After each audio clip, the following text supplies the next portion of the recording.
Hello guys, welcome back to the coding store. आज हमारे साथ है हमारे खास मेहमान सागर यादव, जिनकी रिसेंटली इन्फोसिस में प्लेसमेंट हो गई है as a SES role, systems engineer specialist. तो आज हम उनसे बातें करेंगे और उनसे जानेंगे कुछ सवाल के जवाब। So first of all, hi Sagar, how are you? Hi Mayur, thanks for inviting here. I'm good.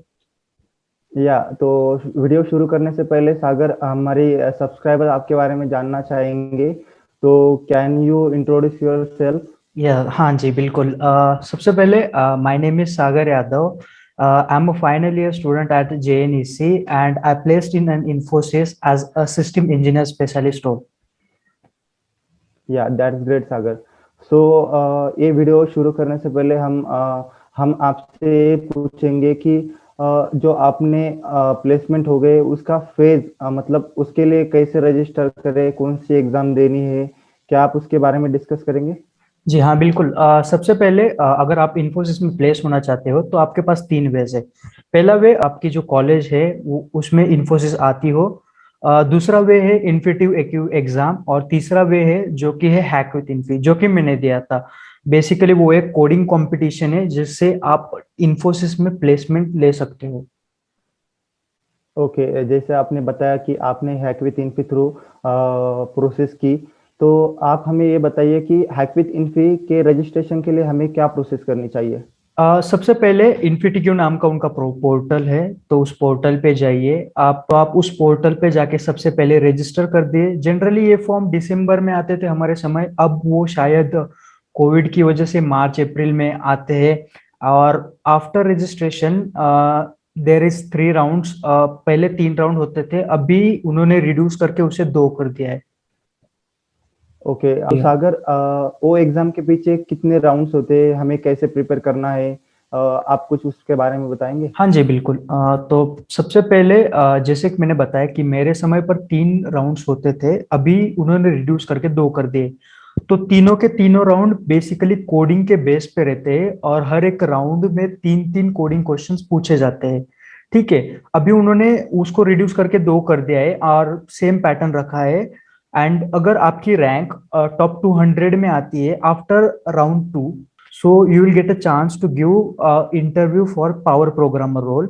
And अगर ओके। आपकी रैंक जो 2000 के अंदर आती है तो आप सिस्टम इंजीनियर स्पेशलिस्ट, जो कि मेरा रोल है, उसके लिए इंटरव्यू दे सकते हो. ओके, आप तो इन्फोसिस में प्लेस हुए हो, तो generally in fact that you have clear the round first. तो आप हमें, हमारे व्यूअर्स को बताइए कि कैसे पढ़ाई करें राउंड फर्स्ट क्लियर करने के लिए?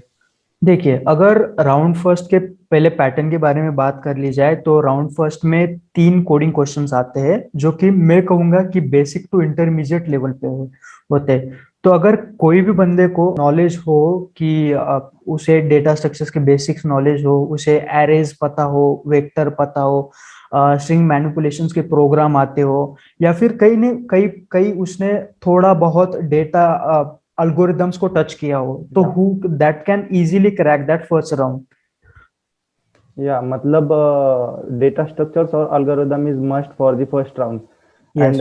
सागर, in fact you have clear also round one also, but जब आप सेकंड राउंड के लिए जाते हो, क्या वहां पर रजिस्ट्रेशन करना पड़ता है कि उनके तरफ से कुछ मेल आ जाता है? नहीं बिल्कुल. जैसे आप अगर राउंड क्लियर आपका हो जाता है तो वो आपको मेल भेज देते हैं कि आपका राउंड, आप राउंड 2 के लिए शॉर्टलिस्ट हो चुके हो, और आपको फर्दर डिटेल्स के लिए वो एक स्पेसिफिक पीरियड के बाद मेल भेजते रहते हैं. या सो जैसे आपने बताया राउंड सेकंड में भी कोडिंग होंगी, तो क्या compare to the round first, second round की कोडिंग डिफिकल्टी लेवल बताइए हमें compare to the round first? जी हाँ बिल्कुल. अगर राउंड 2 के बारे में बात की जाए तो राउंड 1 से उसकी डिफिकल्टी बहुत ही ज्यादा होती है. राउंड 1 बहुत बेसिक होता है और राउंड 2 की डिफिकल्टी बहुत ज्यादा होती है. अब 2 ही राउंड होते हैं, तो राउंड 1 भी बहुत डिफिकल्ट हो चुका है compare to the previous year जहाँ पर मैंने दिया था. तो राउंड 2 में हम प्रॉब्लम्स जो होते हैं वो बेस्ड होते हैं आपके प्रॉब्लम सॉल्विंग अप्रोचेस के ऊपर. आपकी कितना लॉजिक आपका बनता है, आप कितने अच्छे से उस प्रॉब्लम को समझ सकते हो, आपकी डेटा स्ट्रक्चर्स एंड अल्गोरिदम्स की पूरी नॉलेज वहां पे टेस्ट की जाती है. तो जो भी कोई बंदा अगर कोड करता है, वो बहुत सालों से कोड कर रहा है, या फिर उसको 1-1.5 साल का एक्सपीरियंस है कोडिंग में, he can easily crack that round.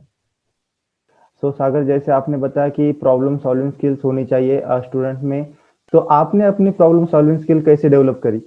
Problem solving skills develop करने के लिए आपको बहुत ज्यादा प्रैक्टिस करने की जरूरत होती है। तो मैंने जब किया था कि मैं सेकंड ईयर से बहुत एक्टिव कोडिंग प्लेटफॉर्म पे ऊपर, जैसे कि एक कोई कोड शेप है, अपना लीड कोड है, स्पॉज है, हैकर रैंक है, तो उस सारे प्लेटफॉर्म में बहुत सारे कोडिंग रिलेटेड क्वेश्चंस कंपनीज के रिलेटेड आते रहते हैं एंड कॉम्पिटिशन्स होती है। एंड यूट्यूब पे भी बहुत सारे वीडियोस अवेलेबल है जिसमें हम प्रीवियस ईयर्स के क्वेश्चंस या उठा के उनको सॉल्व कर सकते हैं। या और ये इतना मतलब आपकी जर्नी फैंटास्टिक रही राउंड सेकंड तक। फिर या बाद में, उसके बाद में कोई राउंड थर्ड था या डायरेक्टली इंटरव्यू? अब हालांकि मैं अमोंग टॉप 200 नहीं था, इसलिए मैं राउंड 3 के लिए क्वालिफाई नहीं कर पाया। But they have given me अच्छा। SES profile as I told you earlier, and round 3 भी होता है बाद में, but I haven't given that round.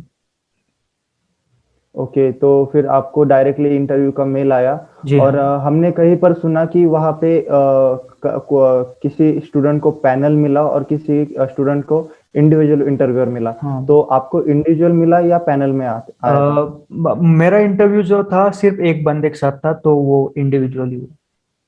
अच्छा, इंडिविजुअली। तो आपके इंटरव्यू में किस चीज पर उन्होंने फोकस किया?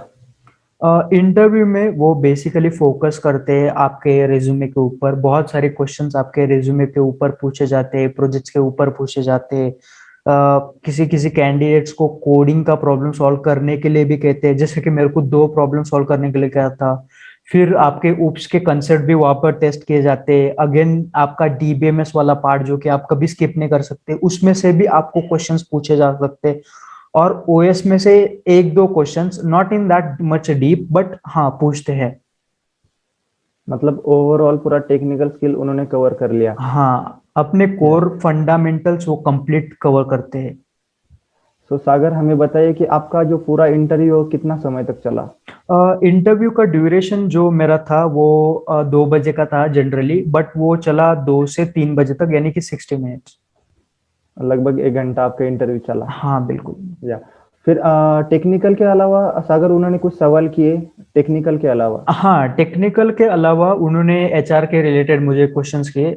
हालांकि इन्फोसिस में अलग सा HR राउंड नहीं होता है, तो इसलिए HR के क्वेश्चंस भी एक टेक्निकल राउंड में पूछे जाते हैं। तो उन्होंने मुझसे पूछा कि what are your strengths, what are your weaknesses. फिर उसके बाद में उन्होंने पूछा कि आप रीलोकेशन के लिए रेडी हो या फिर नहीं।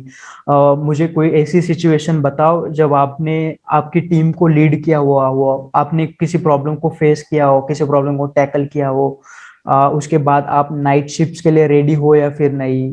ये सारी चीजें उन्होंने रादर देन टेक्निकल मुझसे पूछी। ओके, मतलब आपके बिहेवियर के ऊपर और उनके कंपनी के इंफॉर्मेशन के ऊपर आपको उन्होंने सवाल पूछे। जी हाँ बिल्कुल। फिर सागर, उसी भी डिपेंड, बाद में आपने बताया कि इंटरव्यू होने के बाद में उन्होंने आपको SES प्रोफाइल दी। तो जी हाँ। SES प्रोफाइल को क्या हम पावर प्रोग्रामर में कन्वर्ट कर सकते हैं? कर तो सकते हैं, बट जब आप इन्फोसिस ज्वाइन करेंगे फिर उसके बाद में उस प्रोफाइल को पावर प्रोग्रामर में कन्वर्ट किया जा सकता है। But as far as now, जब तक आप ज्वाइन नहीं कर सकते तब तक आपकी प्रोफाइल जो है वो अपग्रेड नहीं हो सकती। Okay, that was great. तो सागर, आप हमें बताइए कि पावर प्रोग्रामर और सिस्टम इंजीनियर स्पेशलिस्ट में जो सैलरी डिफरेंस है वो कितना है? पावर प्रोग्रामर को जनरली वो पास 7 फिर 7.6 LPA देते हैं, और सिस्टम इंजीनियर स्पेशलिस्ट को 5 देते हैं। Okay, that was great package which provide the Infosys। And Sagar, तो आप हमारे स्टूडेंट्स को या व्यूअर्स को क्या ऐसी टिप देना चाहोगे कि उनकी भी प्लेसमेंट जल्दी हो जाए? हाँ जी बिल्कुल। तो सबसे पहले मैं भी अपने जूनियर्स को यही टिप्स देता हूँ या फिर यही सजेशन देता हूँ कि आप अपना एप्टीट्यूड अच्छा रखें, not only for the Infosys but other companies too. Second year से आपने एप्टीट्यूड पे वर्क करो, देन फिर कोडिंग प्लेटफॉर्म पे बहुत सारे कोडिंग क्वेश्चन सॉल्व करो, लीड कोड पे कोडिंग क्वेश्चन सॉल्व करो, डिफरेंट कॉम्पिटिशन्स में पार्ट लेते रहो।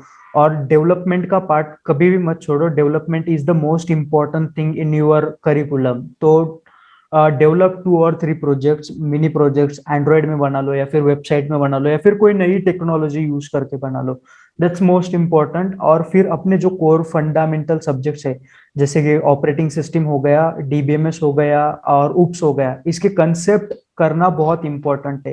तो ये सारे या 4-5 सब्जेक्ट है, ये बिल्कुल मत छोड़िएगा। तो ये जो ऊप्स और DBMS is the most important topics for the placement. Right. या तो सागर, आप हमें ये भी बताइए कि आपने कोई सर्टिफिकेशन किया है, और अगर किया हो तो उस सर्टिफिकेशन का प्लेसमेंट में कुछ बेनिफिट्स मिलेगा? हाँ, अगर आप ओपन सोर्स में कंट्रीब्यूट करते हो तो उसमें बहुत सारे सर्टिफिकेशन आप कर सकते हो। मैंने भी किए थे रेड हैट के। तो you can go for that and placement में, हालांकि जैसे कि मैंने कहा कि हमारा जो रोल रहता है वो बेस्ड रहता है टेक्निकल के ऊपर, सॉफ्टवेयर इंजीनियरिंग की तरफ। अगर आप you want to go in Linux section और डीबीएमएस सेक्शन और any other section, that will always help you. It's better to get certifications, but rather than certificates, you have to knowledge about that technologies that you are doing. Okay, okay Sagar. So Sagar, आप हमें ये बताइए हमारे viewers को कि एक basic resume कैसे develop करना है? अगर हम रिज्यूमे बनाएंगे तो उसमें क्या हम ऐड कर सकते हैं? सबसे पहले आपके रिज्यूमे में वो करियर ऑब्जेक्टिव वाला सेक्शन और फिर और आखिरी में वाली लास्ट लाइन लिखे हुई रहती है एक्नॉलेजमेंट वाली, वो लिखने की बिल्कुल जरूरत नहीं है। Resume always should be 1 page. फिर उसमें या आपकी एकेडमिक क्वालिफिकेशन आएगी सबसे ऊपर, अगर आप फ्रेशर हो तो। फिर एकेडमिक क्वालिफिकेशन के बाद में आपके प्रोजेक्ट्स आ जाते हैं या फिर आपकी इंटर्नशिप्स आ जाती है, जहाँ पे आपने काम किया हुआ रहता है। और जो जब भी आप कोई इंटर्नशिप लिखोगे या फिर आपके प्रोजेक्ट्स लिखोगे, तो उसमें बोल्ड या फिर हाईलाइट करके आपने किस टेक्नोलॉजी पर काम किया या फिर वो टेक्नोलॉजीज का यूज करके आपके उस प्रोजेक्ट का कितना इफेक्ट लोगों को हुआ, कितना इम्पैक्ट उसका हुआ, वो एक इम्पोर्टेंट चीज है। और सबसे आखिरी में आपकी रैंकिंग्स लिख सकते हो, जैसे कि कोडशेप वाली या फिर कोई भी प्लेटफॉर्म के रैंकिंग्स, या फिर आपने जो सर्टिफिकेशन अर्न किए उसकी, और गिटहब की, और इन सब के जो आप जब लिखोगे, तब रिज्यूमे पे आपने जब प्रोजेक्ट का नाम लिखा तो उस पे क्लिक करके वो बंदा आपकी प्रोजेक्ट के ऊपर जाना चाहिए। So that well they will identify कि यार हाँ, इस बंदे ने सही में कुछ किया है, इसने सही में कुछ वर्क उस पे वर्क किया है, and he knows that technology very well. या जैसे कि सागर ने बताया कि रेज्यूमे में दो चीजें बहुत इंपॉर्टेंट है। First of all the project that you have done, and yes. Second one is that the internship you have done. तो यस। ये दोनों चीज आपके प्रोजेक्ट में ऐसे बताओ कि इंटरव्यूअर का और एग्जामिनर का पूरा हाईलाइट, पूरा इंटेंशन उसी चीज पे चले जाए और अपने रेज्यूमे को अच्छे बनाए। तो and Sagar, there was a great interaction with you, and thank you so much for coming on your channel. Yeah बिल्कुल, thanks for inviting me here. या अगर आपको ये वीडियो अच्छा लगा हो तो लाइक कीजिए, सब्सक्राइब कीजिए और आपके दोस्तों को शेयर कीजिए। Bye bye.